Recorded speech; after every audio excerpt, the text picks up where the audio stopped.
Hello, everybody, and welcome to our first episode of Talking Red, our first live chat of. Somebody's got an echo. Can you? We good? Is it me? Am I echoing? It's you. It might be you because I don't hear it, and I was I muted. don't hear it. Oh, I know why. It is me. I'm such a noob. Gary. Okay. I know. So Say it like thanks, everybody. SpongeBob. Gary. How dare you cast aspersions on us? Yeah, I'm I know. insulted. I know it's my fault. I acknowledge responsibility. So thanks for our first live. Here's a pause where we're gonna cut the video on demand. No, we're not. Hey It's everybody! live. Hey everybody! Thanks so much for joining us tonight on our first episode of Talking Red. As we've intimated, this is a live chat show where we're going to talk to you a little bit about Cyberpunk Independence and our impression of Cyberpunk Red so far, and our impressions of each other and the show and how things are going. So I'm going to throw it over to our amazing storyteller, Emma Wakeland. Hello, everyone. Emma Wakeland here. It's my pleasure to run a game for these nerds, these lovable nerds.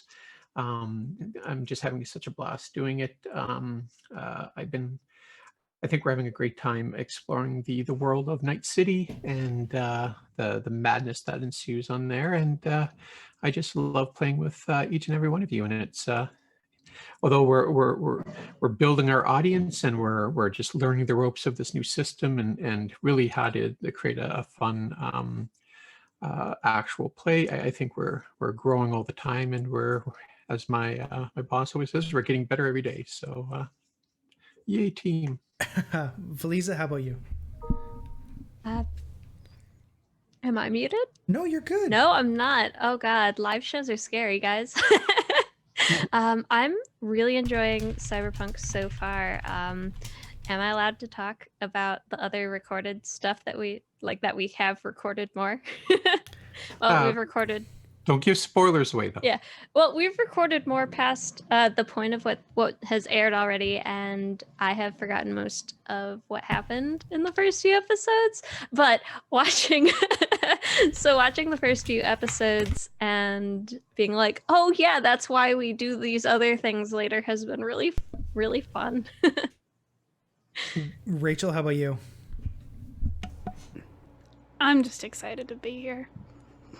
I've never played Cyberpunk before, and I love like sci-fi fantasy combinations in the vein that Cyberpunk is, and something I've looked at my whole life and loved my whole life. So it's just nice to be doing this with people that I like and I enjoy seeing when we record. You like us. I do. I really do. Except Gary. Wow. Yeah. Welcome to my life. I feel set upon. No, I was saying it before we went live about how grateful I am to have joined this amazing group and have been able to meet everybody.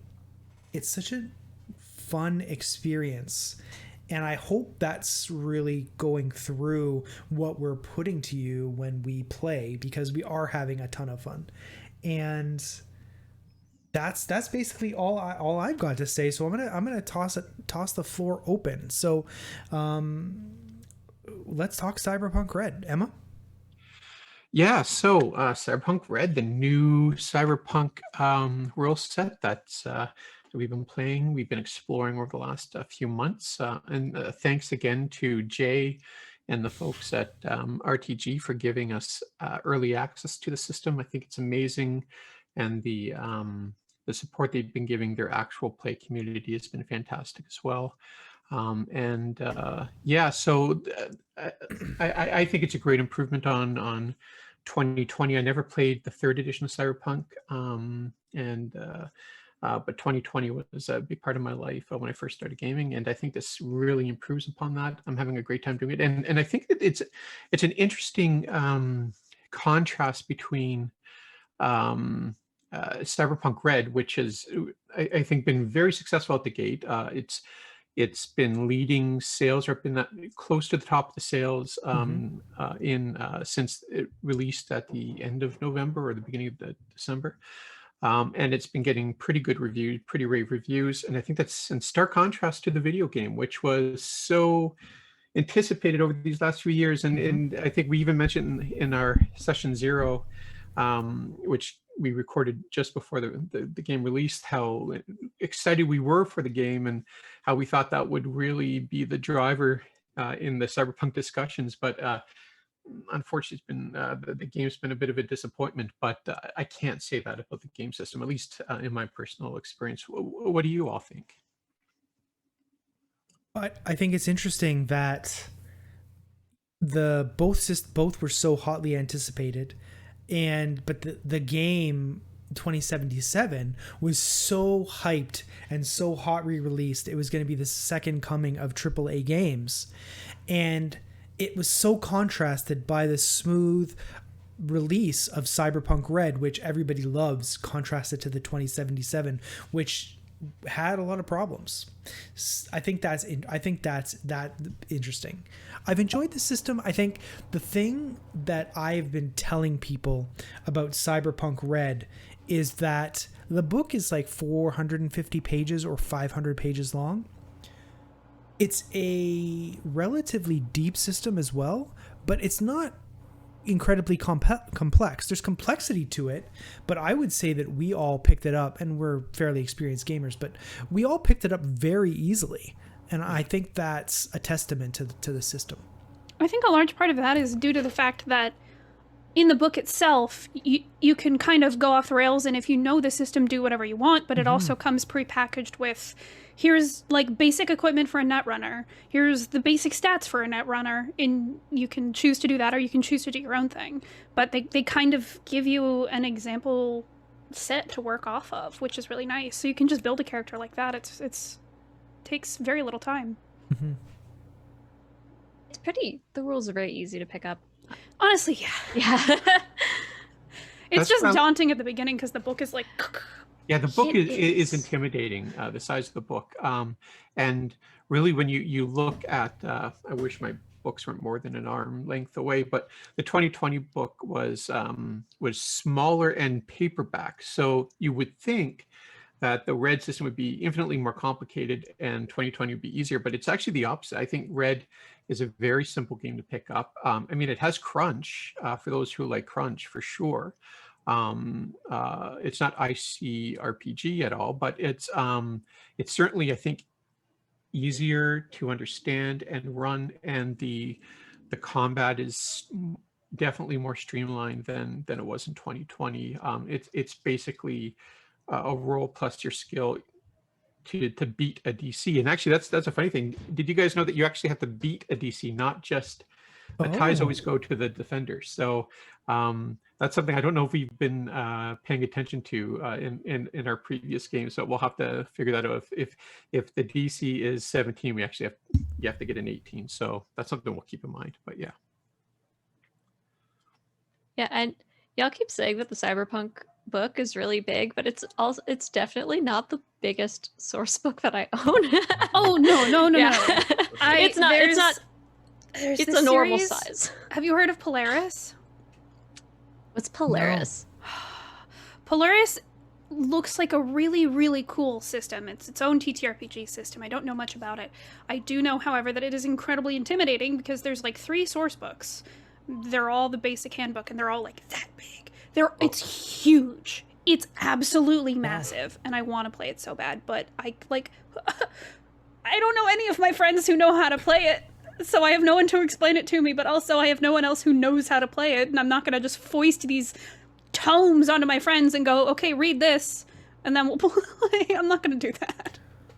The biggest book I ever bought was Ptolus, which was a setting put up by Monty Cook back, I think, like in 2006 or 2007, and it was an 800 or 900 page book, hardcover book. It's about this big. I have it again out of my arm's reach, but I remember at either Gen Con or Origins, there was a contest. If you could hold the book stretched out like this and hold it for 10 minutes or whatever it was, you got to keep it for free. And it was not, at the time, it was $100 book. And I know that it goes for several $100s now on eBay. But yeah, that was, and I've always wanted to run Ptolus. It's just a beautiful book. The artwork is great. But again, I've never had the opportunity to devote that much time to run a 900-page setting. So There's actually a Patola stream running right now. I don't know who's doing it and whose channel it's on. I know Latia is in it. I'm gonna have to look it up now. Maybe somebody in the chat can tell us. But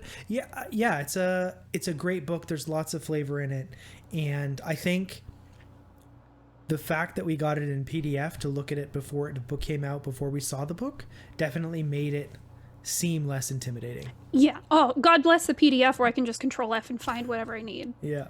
I love that. Yeah.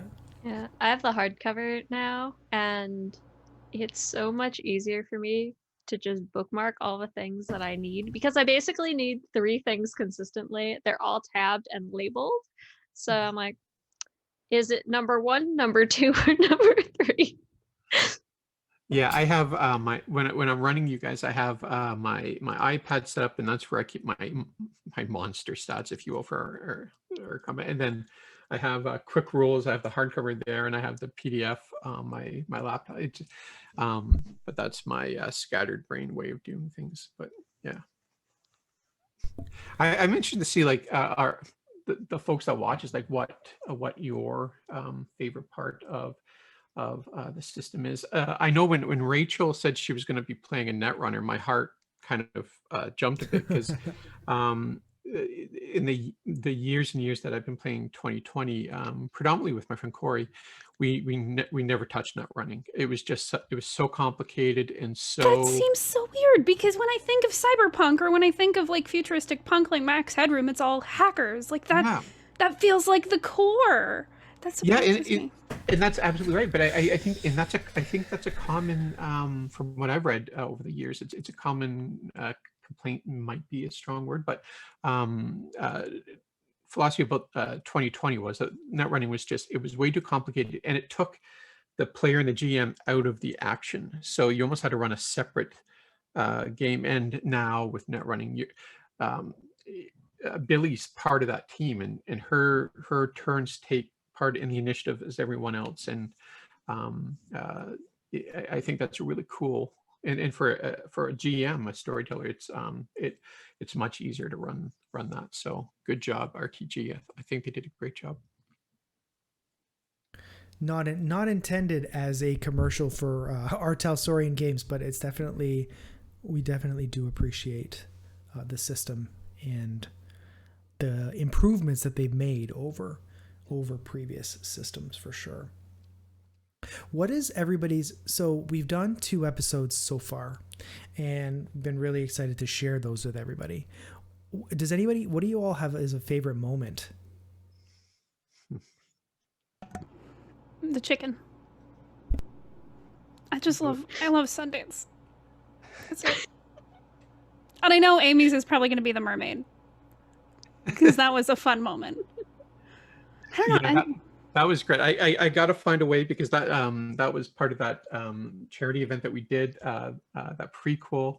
But yeah, those are great moments. I can't wait to somehow intertwine those into our main storyline, because they were great moments. I also don't know, like, some of my favorite moments would be a little spoilery too.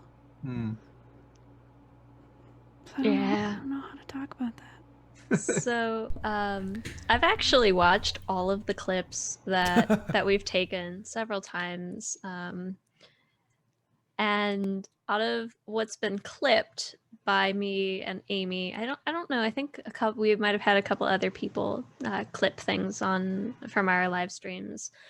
My favorites are Ogano from last week, 100%. and also probably one of my very favorites is after the fight with Slimy Pete, when Cicero's like, punch our rewards card and give us our pizza for free. So Who knew Slimy Pete I thought it was a one-off NPC, and now absolutely not. Slimy You cannot assume that a person that would be giving us pizza would become a one-time NPC. I know. So Feliza adores Slimy Pete. Me too. Alley Cat loves bullying Slimy Pete. Oh, poor Pete. LOT Wook in the chat just said they had their pizza. That happens every time we're recording and we talk about pizza, and at least one of us gets pizza that day, if not more. And That's why we're called the Pizza Punks now. Yeah. Sorry, go on. On recording days, sometimes I'll preemptively tell my partner, let's order pizza, and have the pizza show up here when I'm done recording. Well, it's funny. I in the last episode when I was editing it, there was we took a pause where I just disappeared from camera, and I came back and was holding a Papa John's box. So that's so on point. It was. Mwah.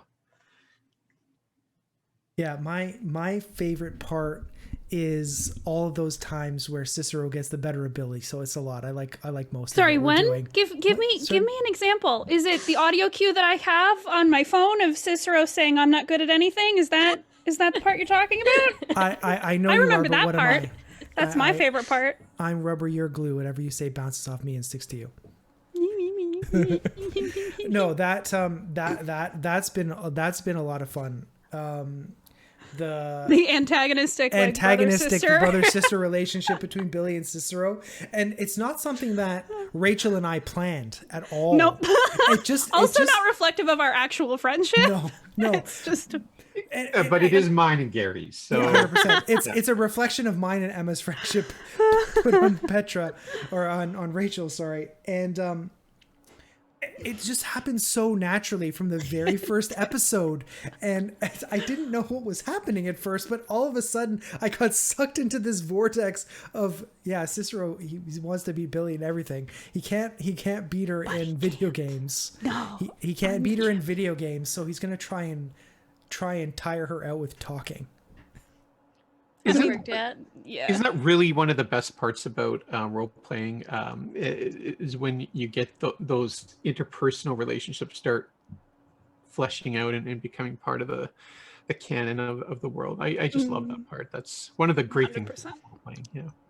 And I would just point out in the chat, LP Stanford asks, Papa John's, isn't there a better pizza in Canada? And where I live in Markham, no, there isn't. In the Toronto area, it's a pizza desert. I love Toronto with all my heart, but it's a pizza wasteland. Place. It's a pizza wasteland. Stanford is one of the owners of Legendary Pants, who of course is very familiar to us here at Fort Nerd. Very generously supports Quest for the Cure, and they have a Kickstarter on right now. #Wine Dice. You'll see it rolling through the chat. Oh yes, they did a Kickstarter for 11/12. Series of dice that are inspired by drinks and the people who drink them. So there's like gin and tonic, there's absinthe, there's different colors of wine, there's pink lemonade, there's mead, there's bourbon, and they're gorgeous. Yeah, I put them over the 50,000 mark. So yay! I can't wait to pick my I think I bought the five sets. So yeah, check them out. What a beautiful set of dice. Yeah. Oh no. We just got my neighbor won dice from Quest for the Cure, and she donated them to me. They're so cyberpunky and amazing. Yes, Amy is, as Stanford notes, is the co-creator of the wine dice. She helped design them. So I want to talk to Feliza and Billy, because I have some experience. Or Billy, geez, I'm mixing my names up. I am not Rachel, I am Billy. Rachel, specifically to the two of you, because has your character concept changed over the time we've been playing? Because I know mine has. And I wonder how play has changed your people. Or if it has, I don't know. I don't know that Billy has changed too much from the way I anticipated her being. She's gotten a little more bratty, but in a harmless way. Yeah. But yeah, this is pretty much how I pictured Billy, as like the punk young kid sister to everyone who is a nuisance but has a heart of gold and, like, you know, hacks into inappropriate things and thinks it's funny but will never go over the line. Hacks into your search history. Yeah. Yeah, just to email you and be like, "Hey, Bud, I noticed that you're getting a lot of pizza and wine. You doing okay?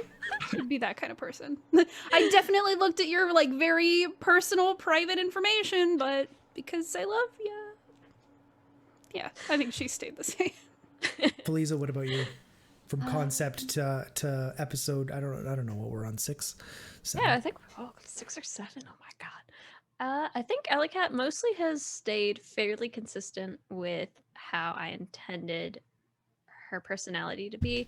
The big thing was that when I created her, I was thinking that she was definitely gonna be like the wimp who stays in the back.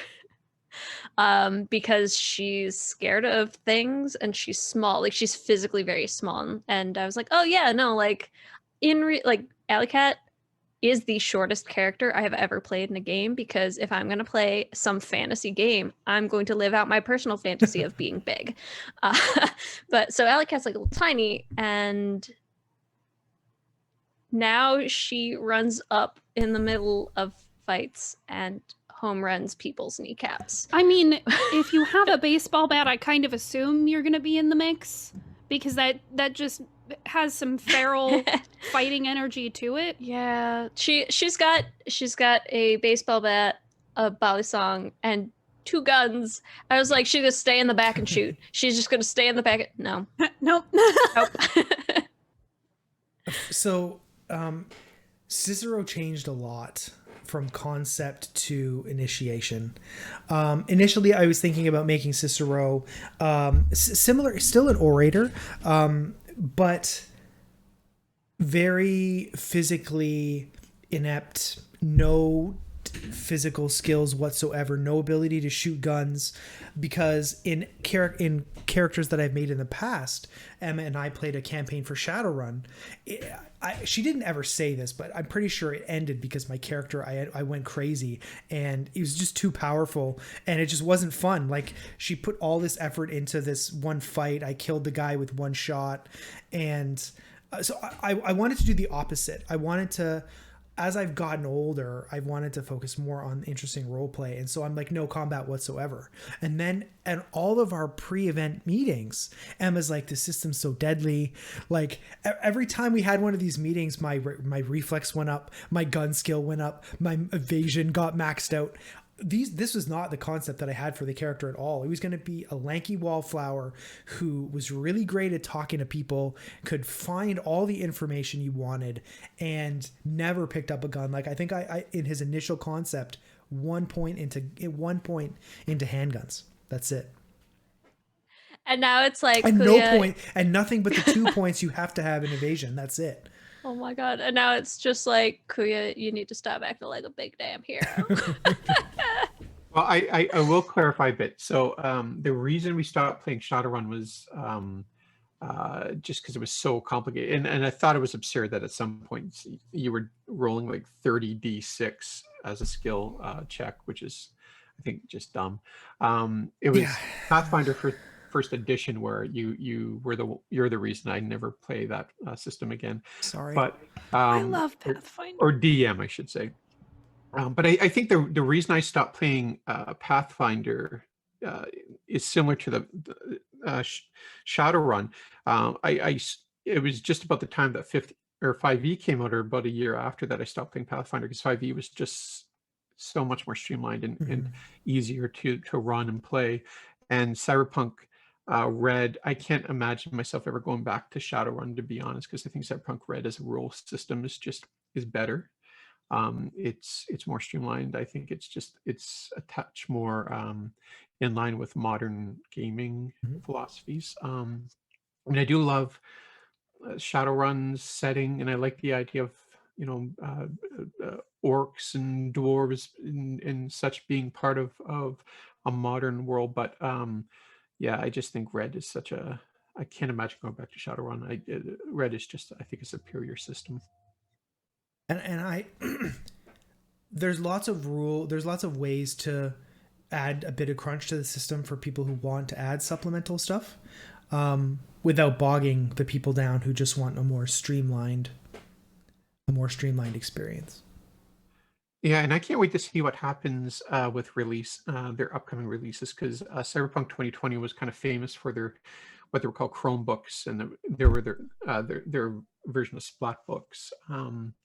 And I really would like to see what they have in mind to kind of expand upon the world and what you can buy.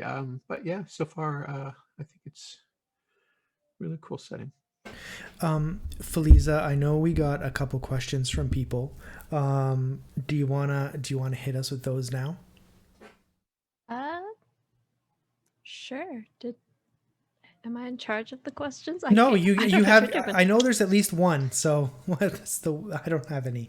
Oh, the one question was actually a personal question from Oh, okay, Feliza. okay. But I know Amy is going to be joining us later, and I was going to ask when we have Amy. Okay. Yeah.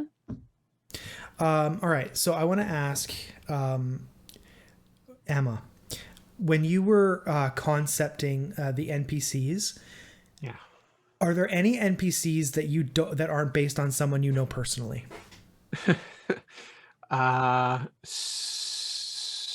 Slimy Pete is not based on anyone I know. Oh. Um, Okay. Geez, even the GNU is based on someone I know. Yeah, that's, I mean, Gary knows. He knew the answer when he asked me this question. That's my style as a GM. I like to bring people that I know in real life, and I don't necessarily base the character on them, but I steal their name. For instance, Claudia and Cheryl are two great friends of mine. Godfrey and Herman are some of my best friends, and Carrie knows Godfrey quite well.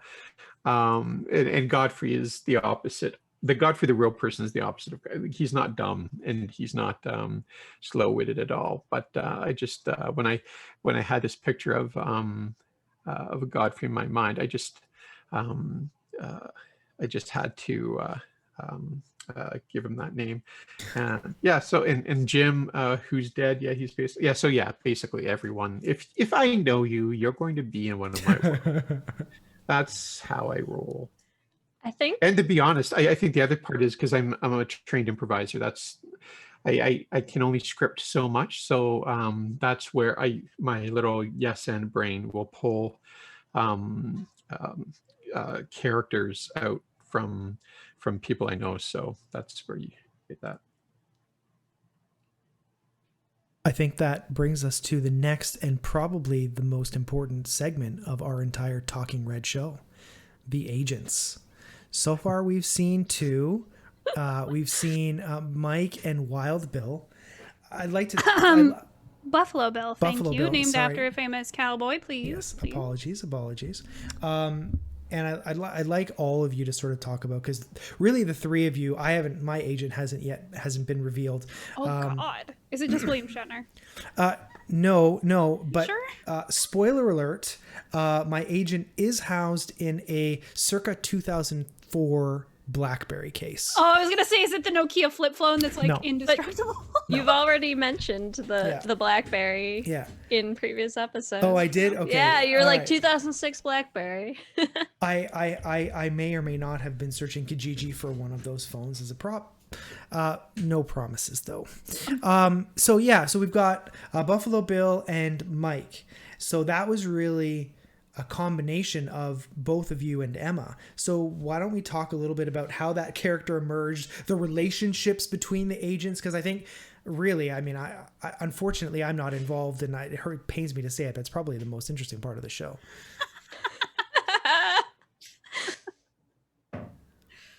Emma, why don't you start? We'll start with Mike.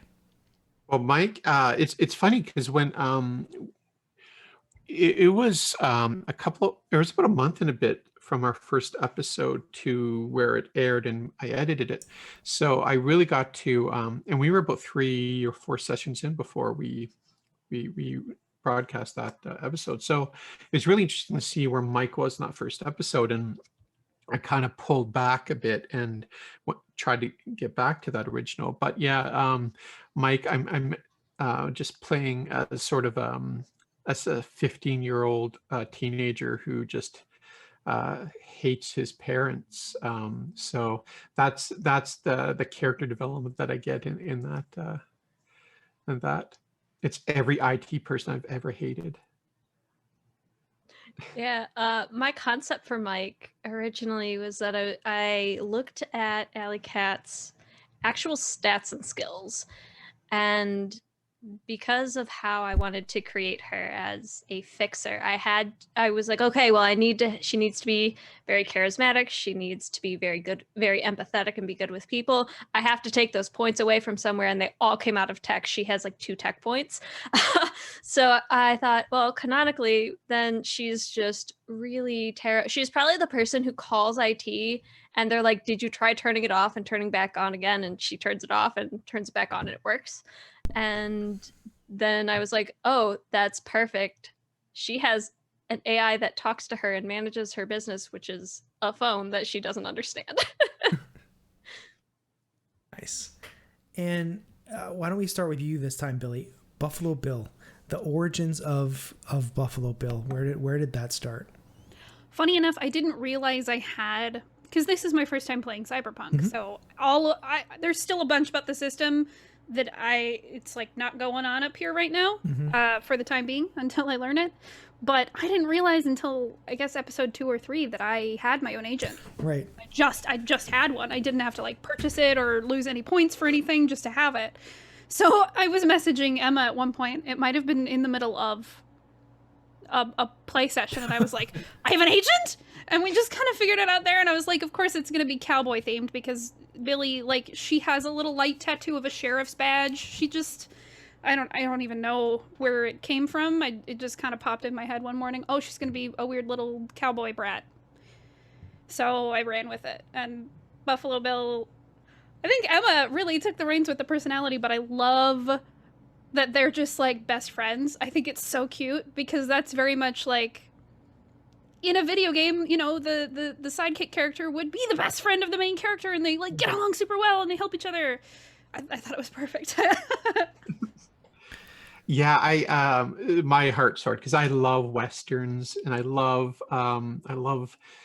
that genre of gameplay, and I've never really been able to play it as an RPG. So my heart soared when you described Billy the Kid as a character concept, and really like Deadwood as the HBO show is one of my favorite shows of all time, and I got to rewatch it recently as I was recovering from surgery. So one of the characters obviously is Buffalo Bill in the first season and played by Keith Carradine, and it's just such a great character. I just loved it so much. So I wanted, I sort of modeled it on the spot on Keith Carradine's Buffalo Bill, and you're absolutely so where Mike has that adversarial kind of contempt relationship with Alley Cat. I knew I couldn't do that again. I had to make a different choice. So like, okay, clearly Buffalo Bill is going to be the best friends with Billy. So just kind of amping up that. It's just it's a delight to play. Well, both are some of my favorite NPCs to play. But yeah, the relationships between each agent and their character are probably my favorite part so far of our game, and each of you play it just beautifully. So well done. Thank you for being such a wonderful Bill. I think he's perfect, and I love him. Bang bang. I think I My speak for favorite everybody way. when I say bang bang. Yeah, I was about to. Yeah, that's it's definitely one of the moments where I can sit back and be at peace and just sort of enjoy the show as an observer and not feel like I need to interact because it's just wonderful. Yeah, very well done. So I have a question for everyone, and maybe I'll give that to Amy too, and anyone who's listening can. So this is my first time storytelling an actual play. I've obviously I've DM'd or played games for almost 30 years. Don't try to do the math how old I am. And I have that theater and TV background, so I'm comfortable in front of a camera, but combining the two is completely new to me. So, and I know a lot of you, Rachel, you have a lot of experience in this. Like, how can we improve? How can I improve as a actual play storyteller?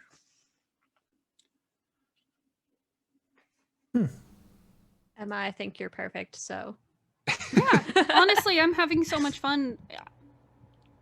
I Emma don't points have for everyone, I anything. guess. Yeah. Oh, well, I wasn't doing it for the Emma points, but now. Yeah, well, No. now anything I say is only going to lose me Emma points. 'Cause I can't do anything better than you're fucking perfect. No, I think you're doing well. I think you're a natural performer, and it comes through. Like, you've done streams where you've played as a player, you've done streams now as a storyteller, and I think it's going great. And people are engaged in the story you've created. So you can't ask for anything more than that. I mean, Veers isn't here. But I don't know if you have, at least the episodes, I wasn't here because we were doing the Jasper's Game Day event last week, but the first couple episodes, Veers is like banging on the keyboard. He's like, oh, this is going to happen next. Oh, I can't believe this. Like, people are engaged in the story, and like, I don't think there's any better compliment than you could be given than that. Wow, I'm glad I fished for those compliments. No, I think, I mean, there's, I mean, obviously, I think every performer suffers from a bit of, self-doubt and like, I think at heart, I just want to tell a good story, and have some enjoyment, obviously, from the players and from people who are watching. I can't believe even on a Sunday night, just us talking about our game, there's 13 or so people listening, and one day hopefully that grows. But yeah, I'm really happy with how the story's been coming along so far, and we have some great things in the pipeline for our viewers and listeners. We get to meet Slicks. I won't say how. It's such a good part. I know. Chris love Siddiqui is who plays Slicks is just well, I mean, he's so talented anyway. And you can listen to him. I think Gary, you just recently interviewed him on your podcast. But Chris is just an amazing performer, and I have a lot of other little special guests planned too. So it's going to get really interesting to see that. And I can't. I think as soon as Chris left that episode, in my head, I'm like, how do we get Slicks back? So that's it's really. I mean, Chris is great, but the fact that his character is Cicero's biggest fan makes me real happy. Don't give anything away, Gary. I'm gonna edit that out. Yeah, it's the worst. Edit it out. No longer canon. No longer canon. No. So one of the things is that sometimes we forget that Cicero is straight up famous. And Yeah, no, he actually is. Yeah, he actually is. And like, Alley Cat knows everybody. And Billy's probably like wanted in 3 states. Oh, I'm sure. We don't talk about that. We never talk about it. This is just basically like the shenanigans of this random family who just go out grocery shopping one day and almost get run over by clowns. Yeah, that's actually a really good summary. It's basically it. Oh, and I can't wait for the next couple of episodes when well, I won't say where you guys end up, but it's absolutely absurd, and I love it. Yeah. But I was actually thinking about that when we did the live, and I was like, oh wait, Cicero's actually famous. I should have Alley Cat like start recording this big damn heroing he's doing right now. Yeah, so like I was saying about the Cicero, I wanted, he's a rocker boy, but I wanted to make it so that he didn't sing. And because for those of you who've watched me in streams before, even if I'm DMing, people will donate and I will end up having to sing as one of my characters, or I will write a song on the spot for somebody, or sort of whatever it is. And I made the conscious choice that Cicero wasn't singing, he was an orator, because I didn't want to be the guy who sings all the time. Why not? No, why not? Because I don't know. If you gotta be known for one thing, why not? I guess. I think if anyone buys any of the Legendary Pants Kickstarter sets, Gary should sing. I think so too. Yeah, that sounds. You know what? That's a rule. In the Cyberpunk book, I looked it up just now while we were talking. Page 548. Yeah. It's a rule. 54 page book. No, don't worry about it. It's an addendum. Yeah.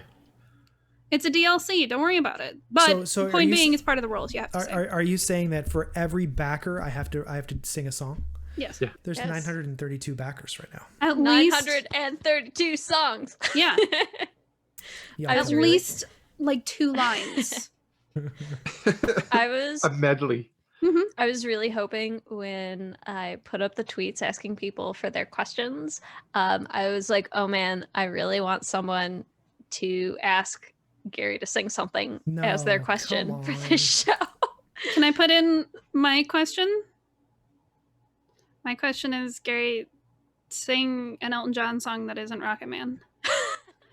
That's my question. That's not a question. That's a request.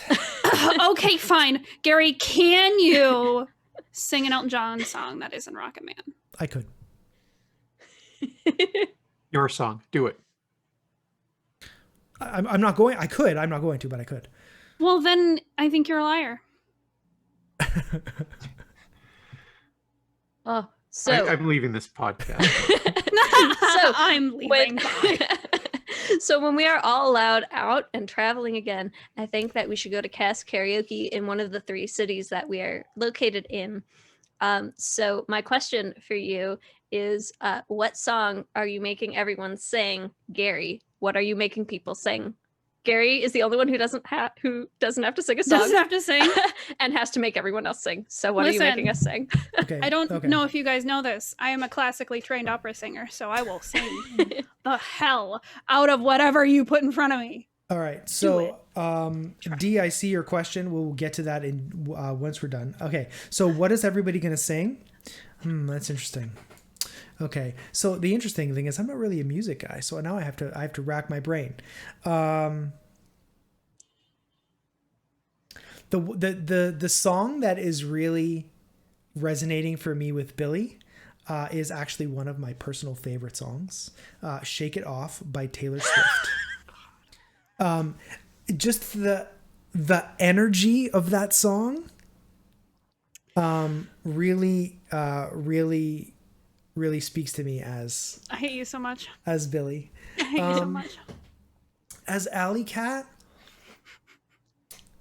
and I don't know anything about smooth jazz, but when Alley Cat is talking, she's like 100% smooth jazz. Alley Cat is like the character who's in the. I always loved in those music videos when the bassist is just sort of in the back, like looking cool, you know, and he's just plucking the bass, right, and like completely oblivious, just like.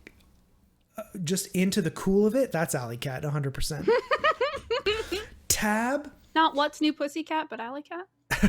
What's New Alley Cat? Whoa. And then Tab. I think, you know what? Tab is going to be a family round of some kind, like a traditional family song of some kind. Listen, I told you I'm not a huge music guy. Gary. Okay, so let's. I apologize. I'll try and come up with more specific smooth jazz and family rounds for Tab. But we do have a couple questions. So the first from D, and I would like to be the first to answer. So none of you jump in. I know you're going to want to. Is the green pepper, onion, and olive pizza the official pizza of this crew? We are split on this question. Cicero and Gary vote. Rachel. No, it's pepperoni, cheese, and olives. Gary. I'm just communicating the question to you. Alley Cat sides with Billy in this matter. Ugh. All You're right. outnumbered, buddy. You are outnumbered Because because I have Tab Emma. Tab is also on our side. Okay, So, so the right side of history. Thank you. Tab isn't here and doesn't get to vote, but I have Emma whose vote counts double. So what do you think, Emma? Well, You little butt. there is nothing better on a pizza than diced green peppers, not strips of green peppers. That's an abomination. Not like small diced green peppers. Mwah. Onions, fantastic. Onions belong on a pizza. Olives are the devil's veggie, and don't belong anywhere in a house, let alone on a pizza. And maybe like a pepperoni. I don't know. All right. Bear with me. The overlay is going to be screwy. Amy's here. Let's bring her in. Blasphemy. I am. Oh But no! I have a very specific reason why I hate You can still olives. see my offended face. No. So when I was a kid, I don't know if I was 5 or 6, my parents took me to Ponderosa, which I don't know if there's still Ponderosas around, if anyone remembers them, but they were like, and they had like a serve yourself like dessert bar. So my parents let me make my own dessert, which I immediately went and got some ice cream and loaded it up with what I thought were grapes. Oh no. Yeah. And they ended up being olives. Gross. And I barfed everywhere. And now, so much later, I still can't go near an olive. I understand that. So I can respect that. we want Amy to answer a bunch of questions. She has come to us straight from DMing Gary Con. There's like a line of questions for her to answer. But first, I do have one to answer in the chat. Lotwook, can I compose a pizza song? Yes, I could. The one that's ringing in my head right now is to the tune of 99 Luftballons. Something along the lines of 99 says pizza slice. Do, do, do, do, do, do, do, do, do. I obviously haven't worked on it, but I may. No promises. Stick around, and episode 7 may have a song, and it may be the theme song to Slimy Pete's data pool ad. No promises. No promises. Welcome, Amy. Thank you so much for joining us. I know you're tired. Hopefully you had time for some dinner. I did. And it sadly was not my favorite pizza with green peppers and olives and onions. Sorry, everyone. Yes! See? Amy was on our side. Olives. Yeah, but Olives belong on pizza. Unfortunately, the vote was cast before Amy joined us, so that's Emma's so tiebreaker vote rude. counts. So Why would you do that to your friend? The next time. Sometimes winning is important. The next time that we are Nothing, getting you charlatan. pizza in the game, Alley Cat is gonna jump on Cicero and be like, Billy, feed him olive pizza. Done. I'm gonna do it. I'm gonna Gross. do it. Somebody's gonna get shot. This is gonna end poorly. Worth it. Just so everybody's aware, Rachel does have to leave promptly at 8. We're going to stick around for a little while if that's okay with everybody else, so we can chat with Amy, but we'll go on a break in about 5 minutes. I just wanted to let all of our group know that she has something very important that she needs to do. My parents are sitting in the car outside. Oh, It's the first time I've seen them in like more than a year, so I want to spend time with them. Yes, very, very important, very, very worthwhile. Have to see the parents. So let's, while everybody's here, Amy, do you have any questions for us? Why are you all so good at role playing and being awesome?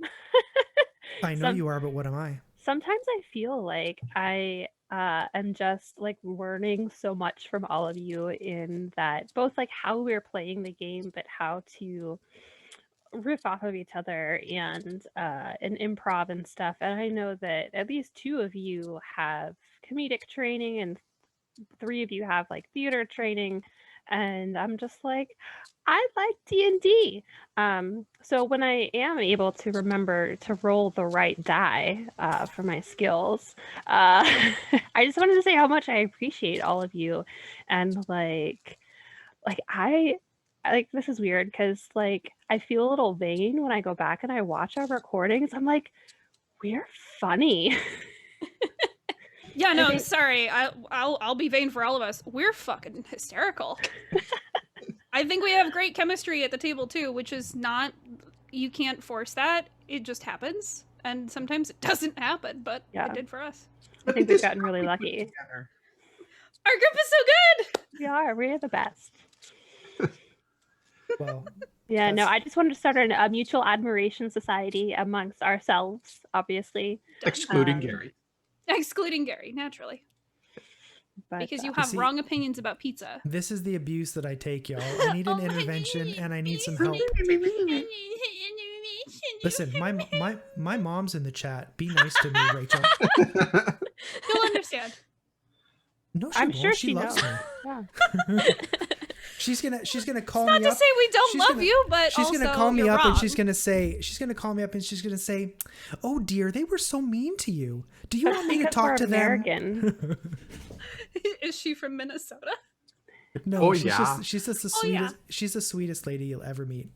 She is actually. Yeah. Oh, and she posted in the chat. She posted in the chat. Be good, guys. I'm watching. So cute. So Your mom yeah. is welcome. Not you. Mm. And Petra wants her vote on pizza. She likes olives, so let's not ask her. But no, I wanna get Amy's impression on what we've done so far. So we've done 2 episodes, and obviously it's hard to remember what we've done because we've recorded so much. But has Tab changed at all over time from when you concepted her to when you've played her? Both Feliza and Rachel said that their characters have remained more or less the same, and I was like, my character's changed completely from when I concepted him to now. Where does your character fit in? I think Tab is maybe somewhere in the middle. Like I'm still learning who she is. I admire people who come into games with like this super awesome backstory, but I don't know who someone is until I've played them for a while. And so I think I'm getting to know Tab a little bit better. I think she is pretty close to how I envision her. I thought she was maybe going to be a little bit more snarky, quippy, like edgy, and maybe I just haven't had enough coffee or too much pizza. I'm not hangry enough when we record, and I think I'm happy with her so far. So, yeah, pretty close to what I wanted to bring to the table. Awesome. Before we go to break, Feliza herself had a question for everybody, but wanted to save it until we were all here. Feliza, the floor is yours. Yes.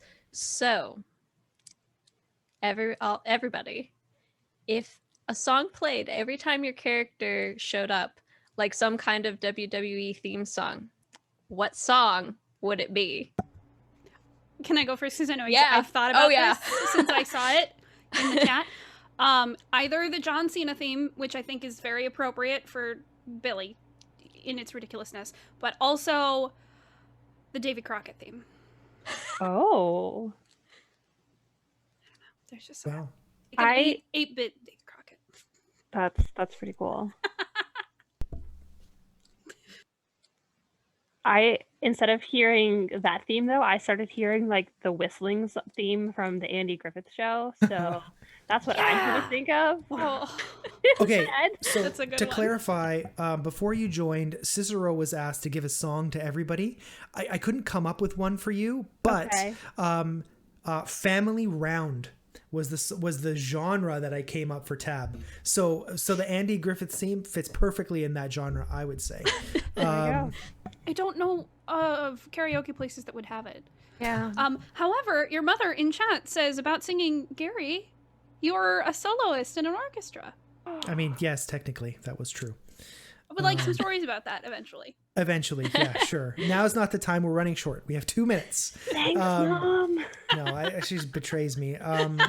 So I think Cicero, originally I was thinking that his song would be something like "We Are the Champions," but no, I think really the sort of rivalry he's got with the verbal sparring he's got with Billy is Frank Sinatra, "My Way."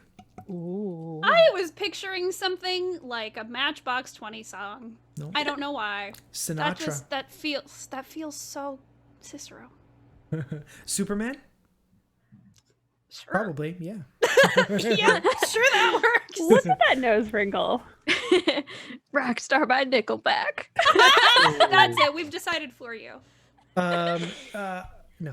Through it all, I did it my way. That's Cicero, Frank Sinatra, the chairman of the board himself. All right, Feliza, we've got 1 minute left for you and Emma. So, what would your WW entry music be? Either I Don't Care by Fall Out Boy or Turn Down for What. Oh, Amazing. Oh, yes. Perfect. Everyone's So getting good. new ringtones in my phone now. Perfect. As long as mine is my way. No. All right, Emma. If you had a story, if you had a storyteller WWE entry, what would it be? Probably Master of Puppets by Metallica. Ooh, that's a good. Or so there's oh, and I gosh, I don't know anything about the creator of the band. So if they end up being a neo-Nazi, I'm not endorsing them, but That's the fear nowadays, isn't it? I know, right? So on I forget if it was Spotify or another. I think it was Spotify. There's a creator of electronic music called Cluster Buster, and I've used their music as soundtracks to some earlier Cyberpunk adventures I run, and that music they do like 80s version of like theme songs and stuff like that. It's kind of cool music. God, I hope they're not problematic, but Cluster Buster would also be yeah. Awesome. We will be back. Wait, I have to change mine. Wait. Oh yeah, Rachel has to. Okay, sorry. It's important Can I- information. can It I has to get be one? out there. Okay. So there's a band called Psycho Stick, which does like heavy metal parody covers of things, and there Oh, is Lord. a parody cover of "Let the Bodies Hit the Floor," but the lyrics are "I can only count to 4."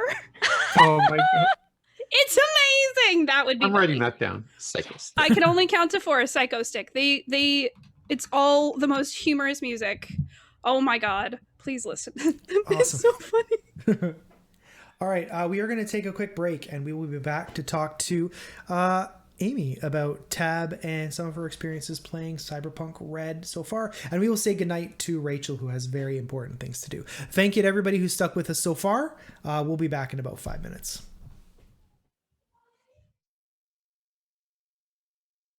Sick. Welcome to Behind the Scenes with Cyberpunk Independence. And my jelly beans.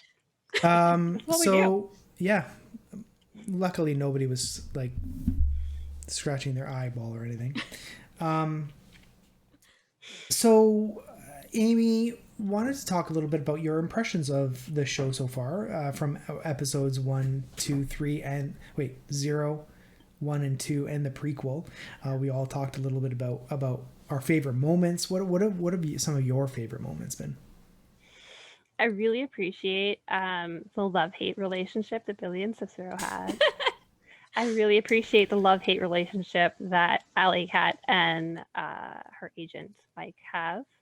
I appreciate everyone's medic skills for future reasons. I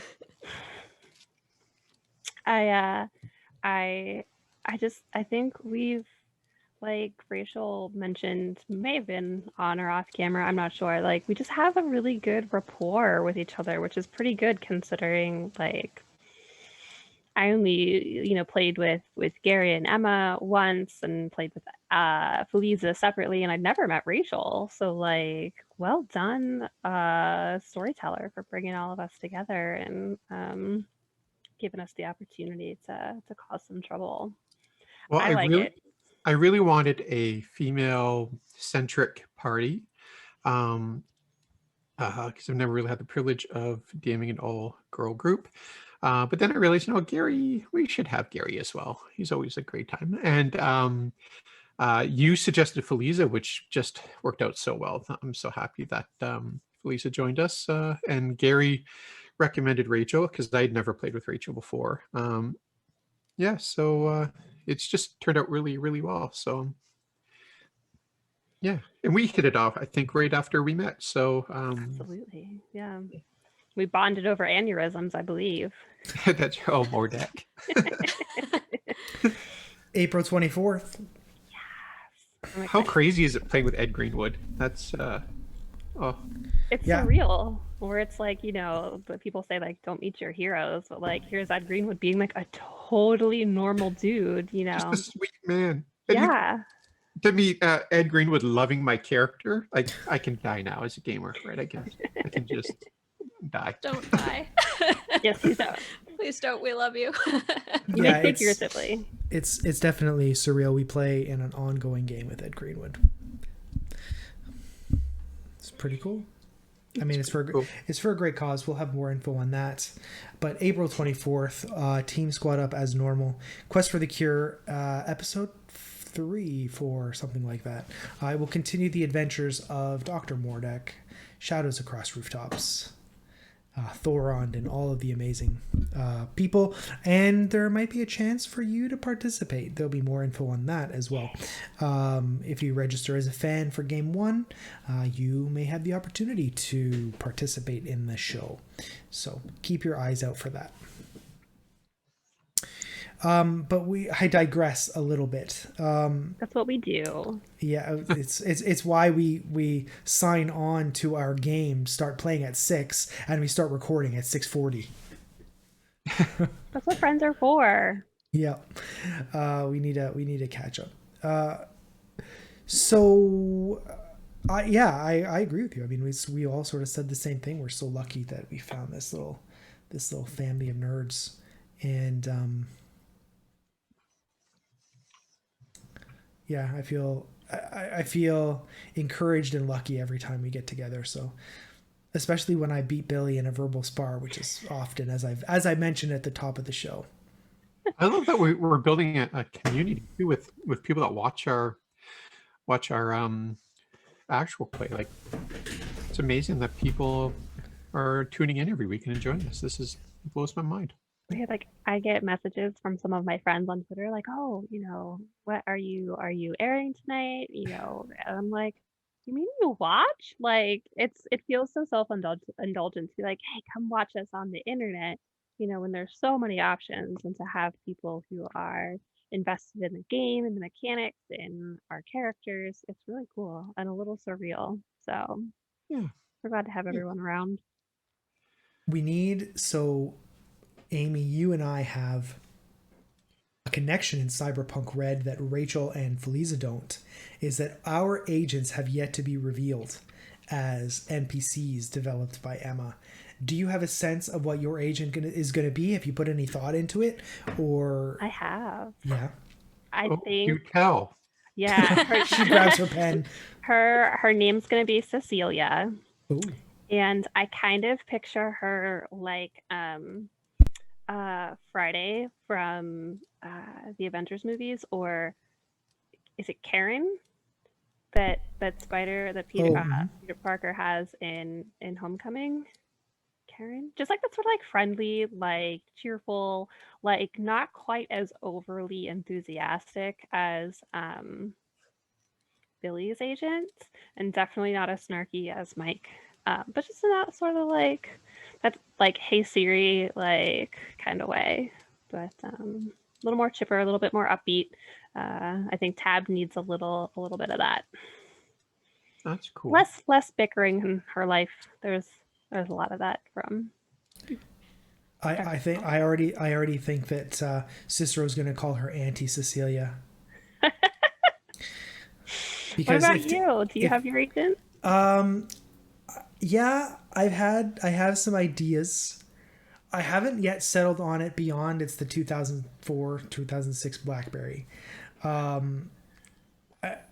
So I don't want to share yet. It will be revealed at some point. This character will make a bombastic and stunning entrance, I'm sure. Oh yeah, I look forward to that.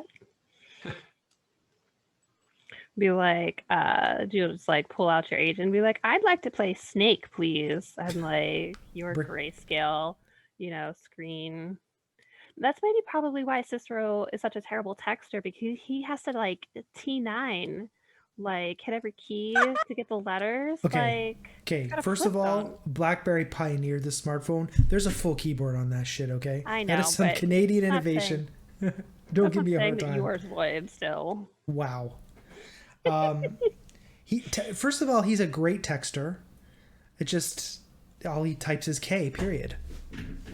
Keeps his emotions close to the chest. Which is actually patterned on someone that I know, whose identity I won't reveal. Okay. I think I texted that to Amy recently. You did, and I cackled. Great. It's like, I get that reference. Yeah, we're at the point now where we have in jokes. It's pretty cool. Last week when episode 2 came out, I'm actually really glad that episode 2 came out before we did our first Talking Red, because I feel like so many of the subsequent references and jokes come out of episode 2. That's Oh, really no. where like we hit our stride, I think. Yeah. Yeah. You know what I really enjoyed was last week's charity event, a game that we played um, based on the Hills Have Knives. That was so much fun. Uh, Yeah. I mean, I, it's all been fun, but I think that was a blast as well. And I just want to be able to incorporate some of the stuff that happened in there into our games, because it was just off the hook. The mermaid and the chickens and everything. I still can't believe Billy gave away the chicken that she liked. We had 3. Why would she Right? give away the chicken she didn't like? Because know. she was just like, I need to be nice to these people. How do I be nice? Give them my favorite chicken. I guess. Yeah. They'll You know, never they- understand the sacrifice she made. Could have eaten that chicken or kept it for eggs. I'm gonna have to make Eggs the every other day. assholes to just balance it. No, Oh, poor chicken. Yeah, I remember, Emma, when you asked right at the beginning, like what we were eating at a diner. I was like, I don't eat at diners. What do I do? In real life, I don't eat at diners. So I was like, I eat at home, but I'm drinking a lot of coffee because that's basically what I do at diners. My husband doesn't eat at diners either. They're like too sticky for his tastes. I'm like, no, that's the sticky gives it flavor.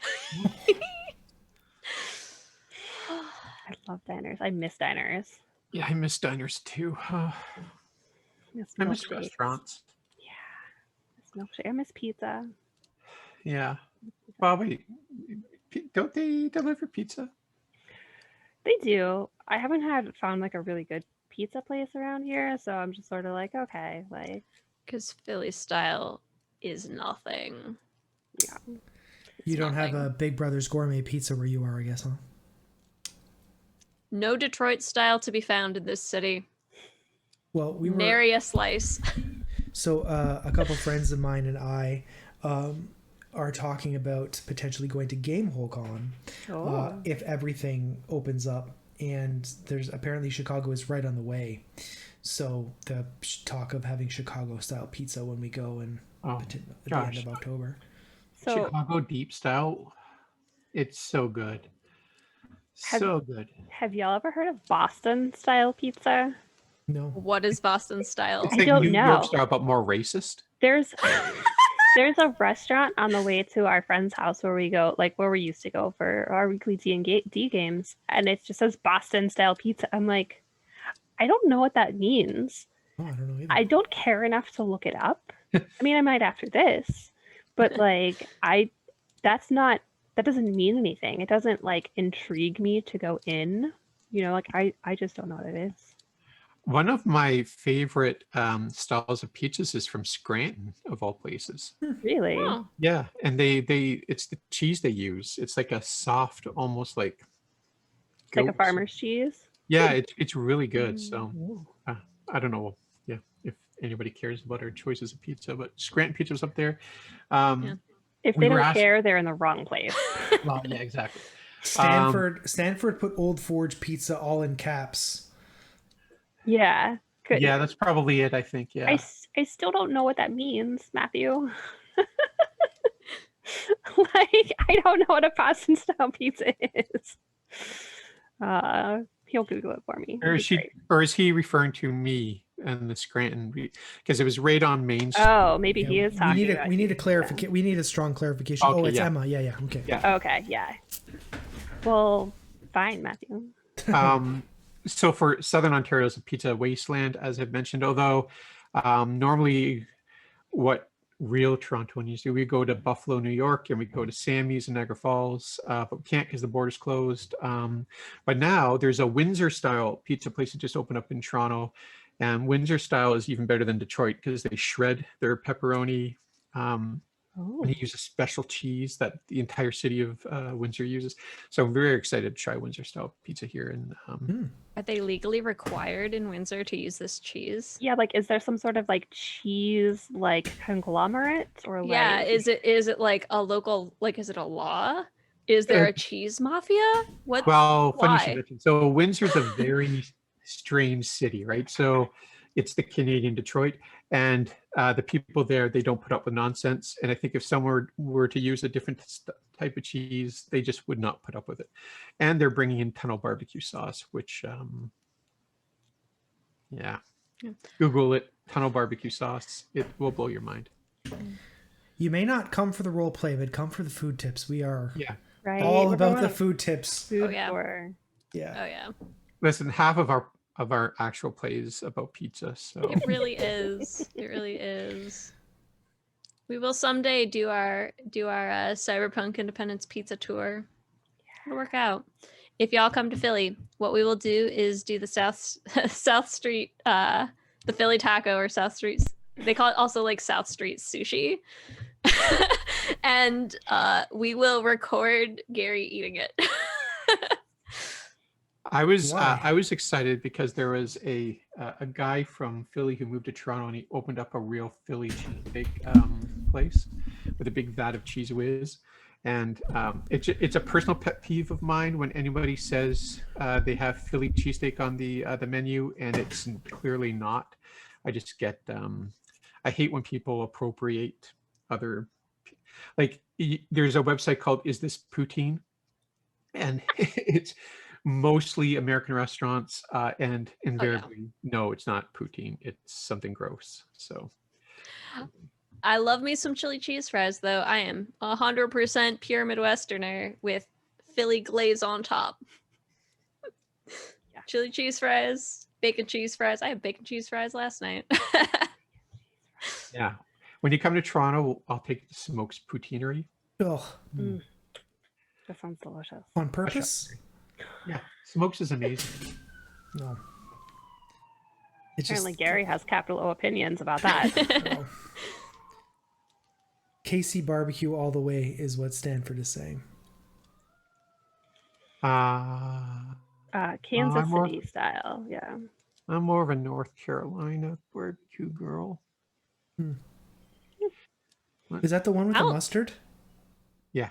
Yeah, that's the one that I like. I make keto style pulled pork with a mustard sauce, which is pretty good when you can't eat anything that tastes good generally. I'm sure we're going to bore more of our audience, but Yeah. When do we start our food blog? Like, well, I went to culinary school. really? Yeah, and I specialized in Louisiana and Cajun cooking. So, and I make the best jambalaya anyone's ever made. So, All right, we're going to Toronto. I think a bunch of people in New Orleans are probably gonna like come after you with some baseball bats for that. maybe, but mine's based on mothers in New Orleans. So, my jambalaya. Yeah. So we've got about 3 minutes before we're going to sign off. First, hawk pasta jambalaya. Oh, that sounds delicious. So I just want to say thanks for everybody for tuning in. Everybody's going to get a chance to say something, but obviously when Emma and I put this show together, we were hoping that people would enjoy it and watch it, and you are. So thanks for participating in Talking Red and for following our show, and we hope to see you again soon. All right, Felisa, how about you? It has been so much fun playing with everybody so far, and I'm very excited to keep playing. And I hope we'll see all of y'all in the audience next week for episode 3. Is it 3? It's 3. Yeah. 3. Episode 3. We can count. Yeah, before only Gary to 4, texts me, yes, apparently. I'll get you the edited file by midweek. Okay. Do we have an episode title yet, Emma? No, but I'll come up with one. Okay. Amy, how about you? I'm really excited to like figure out more of like about our characters and like Cicero has secrets. I need to know Cicero's secrets. Like I'm going to encourage him to confide in Tab because clearly he's not confiding in Billy. Alley Cat keeps to herself enough, but I think I'm really looking forward to exploring more about the world and I don't know, just more silly in jokes. And like our Discord chat is so fun. I always get excited when we have a ping. And interacting with the cool kids who hang out in Twitch chat with us. Like, I like Sunday nights. I never really used to. Like, it's always like, oh, Monday we gotta work again. But now it's like we have things to look forward to. We have like friends, and I'm not just saying that because we've been in quarantine for a year. I promise. Are you saying that Sunday's your fun day? Yeah, for sure. I'm gonna get that embroidered on a sampler and put it up on the wall somewhere. And for those who don't know, sometimes we have done recordings on Sunday afternoon, and then we come into the show at 7. So it's sort of like a cyberpunk day. It's really fun. Okay, Emma. Yeah, I just I can't believe my little plan and dream of putting a fun table together has come to fruition in this fun little collection of lovable nerds. I'm just so happy I get to play with you all, and I'm so happy that I've met so many people who are in the Twitch chat. And yes, Stanford, we got to hang out. What a great crew! I'm having so much fun, and I'm so glad everyone's enjoying the story so far. And I mean, this could go on for years because I have so many ideas. And I'm so thankful for Mike Pondsmith at RTG who revived this setting, and Jay, who's been great, and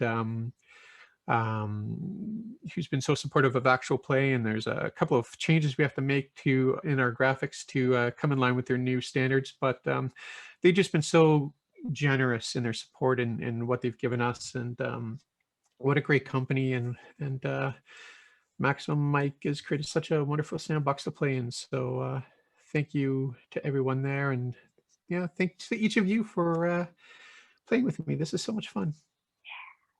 Thank you, Emma. Right? You're the driving force behind this merry band of misfits. Gary does most of the technical stuff. I'm just the person. You heard the cats. That is the hardest job, honestly. Yes. Yeah. Next Talking Red, all of my questions will be, Emma, how do you herd the cats? Describe your experience herding these 4 cats. 20 years of politics. And if any of you have questions that you think of between now and next month, our plan is to do 3 episodes of show. So you'll see episodes 3, 4, and 5. And then a month from now, you'll see another episode of Talking Red, where we'll talk about those episodes. And as you can see, basically anything else we want. So thank you all for joining us. Really appreciate it. See you on the Twitters. Bye. Bye, everyone. Bye.